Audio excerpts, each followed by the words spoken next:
नई दिल्ली स्थित हरियाणा भवन में आज महत्वपूर्ण बैठक देखने को मिलेगी। केंद्रीय जल शक्ति मंत्री सीआर पाटिल बैठक की अध्यक्षता करेंगे।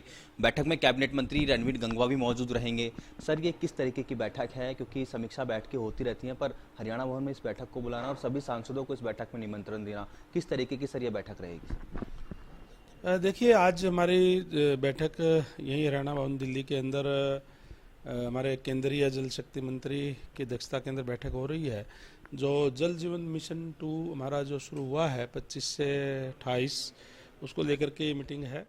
और जो जल जीवन मिशन 1 था, उसके अंदर हमने पूरे ग्रामीण क्षेत्र के अंदर जहाँ जहाँ कोई पानी के कनेक्शन करने थे, जहाँ जहाँ कोई नया वाटर वर्क्स बनाना था, जहाँ बूस्टिंग स्टेशन बनाने थे, वो हमने बनाने का काम किया और वो अलग से हमने समय से पहले ही हासिल करने का काम किया।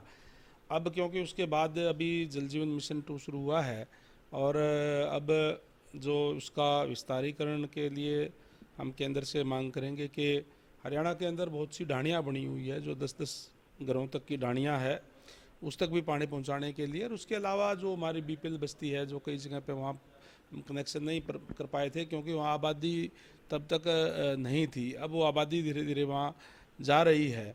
उसके अलावा भी मुख्यमंत्री आवास योजना के तहत जो 100 प्लाट के प्लॉट 100 गज के प्लाट जो दिए जाते हैं, वो भी आबादी हमारी अब बन रही है, तो उसके लिए भी हमें पानी के कनेक्शन के लिए इसमें जो है धन की आवश्यकता है।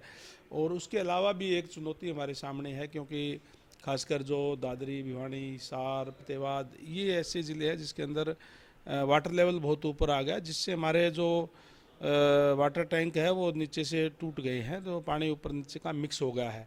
तो उसके लिए भी हमें अलग से फंड की ज़रूरत है। ऐसे लगभग 450 से ज़्यादा हमारे वाटर टैंक है जो टूट गए हैं और उसको एकदम से बनाने के लिए 1200-1300 करोड़ रुपए हमें एक मुश्त चाहिए। तो उसके लिए भी हम केंद्र से डिमांड रखेंगे कि उसके अंदर हमारी मदद जो है वो की जाए।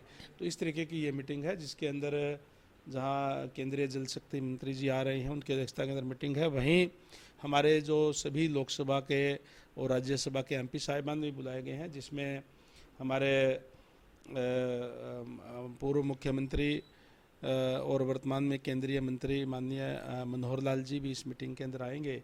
और भी हमारे चाहे वो केंद्रीय मंत्री इंद्रजीत जी हैं, चाहे केंद्रीय मंत्री कृष्णपाल गुर्जर जी हैं, वो भी, और सभी हमारे जो एमपी और राज्यसभा के एमपी भी आएंगे। सर, एक बड़ी बात ये भी आई है कि जो विपक्ष के सांसद हैं, कांग्रेस के सांसद हैं, उनको भी निमंत्रण भेजा गया है कि उनकी लोकसभा में किस तरीके की स्थिति पानी की है, तो ये समन्वय बना रहे। सर, इसको लेकर भी कोई जानकारी कि विपक्ष के सांसद भी इस बैठक? बिल्कुल, सारे के सारे यहाँ बैठेंगे, अपने अपने राय देने का काम करेंगे।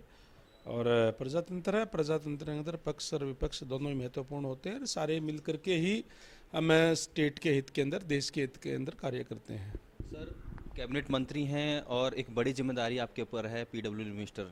गुरुग्राम में किस तरीके के हालात हैं? सर, आपने देखे कि वाटर लॉन्गिंग की बहुत बड़ी समस्या है, बाढ़ जैसे हालात इस वक्त गुरुग्राम में है सर, और क्या आगे आने वाले दिनों में ऐसे हालात ना हो, उसको लेकर सर किस तरीके के काम सरकार करती है? देखिए, जहाँ तक गुड़गांव शहर की आपने बात कही, हमारा डिपार्टमेंट ये ठीक है कि जल भराव को, शहरों को लिए पब्लिक हेल्थ देखता है, लेकिन जो गुड़गांव है उसमें जीएमडीए और निगम देखता है।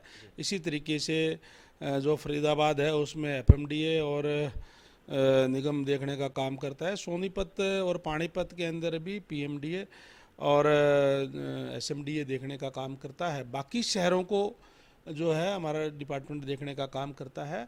और वो भी मैं आपको बता दूं, गुड़गांव के अंदर भी जीएमडीए ने और जो नगर निगम गुड़गांव है, उन्होंने भी एक योजना अभी बनाई है जल निकासी को लेकर के। वो पूरी होने के बाद में वहाँ भी दिक्कत जो है वो नहीं रहेगी। अब भी एकदम से जब कुछ ज़्यादा बारिश आ जाती है तो पानी एकदम से आ जाता है, जल्दी ही वो निकल जाता है। सर, कांग्रेस की गुटबाजी देखने को मिल रही है। कांग्रेस के जो विधायक हैं गोकुल सेतिया और जो सीनियर कार्यकर्ता हैं, आपस में लड़ते झगड़ते हुए नजर आ रहे हैं। दूसरी ओर एक और सर बयान भूपेंद्र सिंह हुड्डा का कि जो हमारी खेल नीति थी और अब की सरकार की खेल नीति में बहुत फर्क है। पहले हम पद लाओ पदक पाओ पद पाओ की नीति पर चलते थे, पर सरकार जो है अब विफल है खिलाड़ियों को लेकर। किस तरीके से देखते हैं? देखिए, कांग्रेस की जो स्थिति आज की है वो केवल एक दो विधायकों की नहीं है। कांग्रेस, अगर मैं हरियाणा की बात करूं तो कांग्रेस पार्टी नहीं है, कांग्रेस के गुट हैं अलग अलग, कोई हुड्डा जी का है, कोई शैलजा जी का है, कोई रणदीप जी का है, कोई वीरेंद्र सिंह जी ने अपना बनाया हुआ है, और भी थर्ड फोर्थ फ्रंट इनके बने हुए हैं। और ऐसे इनके गुट हैं जिनकी आपस में विचारों में दूर दूर तक कोई समानता नहीं है।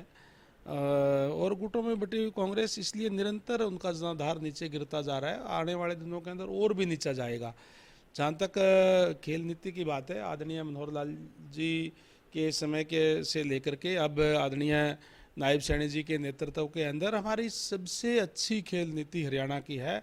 और उसी का परिणाम है कि हमारे जो खिलाड़ी हैं हरियाणा के, उनकी कड़ी मेहनत से और अच्छी खेल नीति के कारण आज आपने देखा कि जिस तरीके से 13 गोल्ड मेडल आए हैं, जिसमें से 7 हमारे हरियाणा के जो खिलाड़ी लेकर के आए, मैं उन सबको बहुत बहुत बधाई देता हूं, शुभकामनाएं देता हूं। और जितने भी गोल्ड मेडल हमारे और भी दूसरे प्रदेशों से लेकर के आए, उनको भी मैं बहुत बहुत बधाई देता हूं। और ये एक अच्छी खेल नीति का ही परिणाम है कि आज हमारे खिलाड़ी हरियाणा के सबसे ज़्यादा गोल्ड मेडल लेकर के आ रहे हैं। बहुत बहुत धन्यवाद सर खबर अभी तक से बातचीत करने के लिए। तो ये थे कैबिनेट मंत्री रणवीर गंगवा, जो कि तमाम मुद्दों को लेकर खबरें अभी तक से एक्सक्लूसिव बातचीत कर रहे थे। मेरे सहयोगी मोहित के साथ राजा पटेल, दिल्ली खबरें अभी तक।